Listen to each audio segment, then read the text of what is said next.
So ಅಂದರೆ ಇದರಲ್ಲೂ ಕೂಡ ಒಂದು ಕಪಲ್ ಸಾಂಗ್ ಇರುತ್ತೆ, ರೊಮ್ಯಾನ್ಸ್ ಇರುತ್ತೆ ಹಾಡಿನಲ್ಲಿ.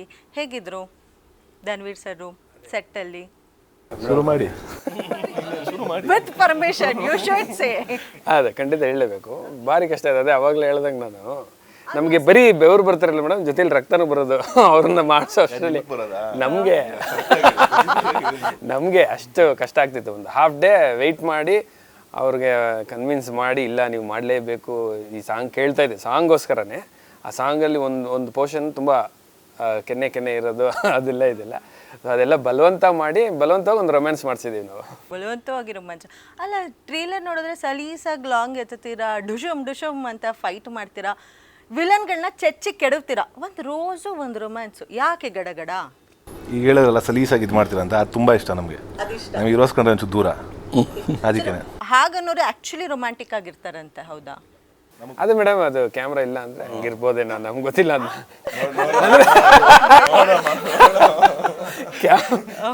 Of the camera ಹಂಗಿರ್ಬೋದು.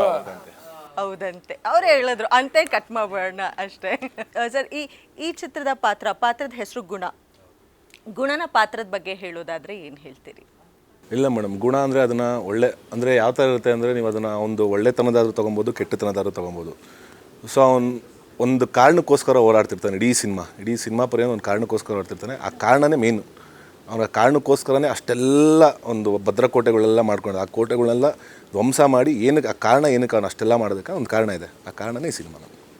And movie team ತುಂಬ ಲಕ್ಕಿ, ಬಿಕಾಸ್ ಒಳ್ಳೆ ಪುಷ್ ಸಿಕ್ಕಿದೆ. That is trailer launch none other than challenging star D boss Darshan ಅವ್ರ ಕಡೆಯಿಂದ ಆಯಿತು. That is a very big. And ನೀವು ತುಂಬ ಬ್ಲೆಸ್ಟು, ನಿಮಗೆ ಒಳ್ಳೆ ಆಶೀರ್ವಾದ ಸಿಗ್ತಿದೆ ನಿಮ್ಮ ಸ್ಟಾರ್ಟಿಂಗ್ ಮೂವೀಸಿಂದನೂ.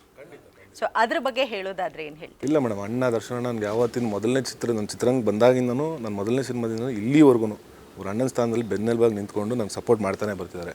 ಸೊ ಆ್ಯಕ್ಚುಲಿ ಅವ್ರು ನನ್ನ ಟ್ರೇಲರ್ ಕಾರ್ಯಕ್ರಮಕ್ಕೆ ಬರಬೇಕಿತ್ತು.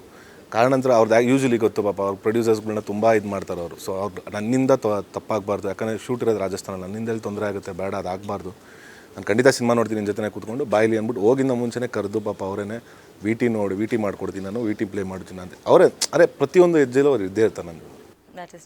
ನಿಮಗೂ ಕೂಡ ಒಂದು ಒಳ್ಳೆ ಎಕ್ಸ್ಪೀರಿಯನ್ಸ್ ಇದೆ. ಹೌದು, ಅದೇ ನಾನು ಹೇಳಕ್ಕೆ ಬಂದೆ. ಈ ನಮ್ಮ ವಾಮನ ಬಾಸ್ ಜೊತೆ ಇರೋ ಲಕ್ಷ್ಮಣ ಅವರ ಅಭಿಮಾನಿಗಳೇ ಅಷ್ಟೇ. ಅದು ಹೇಗೆ ಅಭಿಮಾನಿಗಳಿಂದ ನಿಮಗೆ ತುಂಬ ಪ್ರೀತಿ ಸಿಗ್ತಾ ಇದೆ.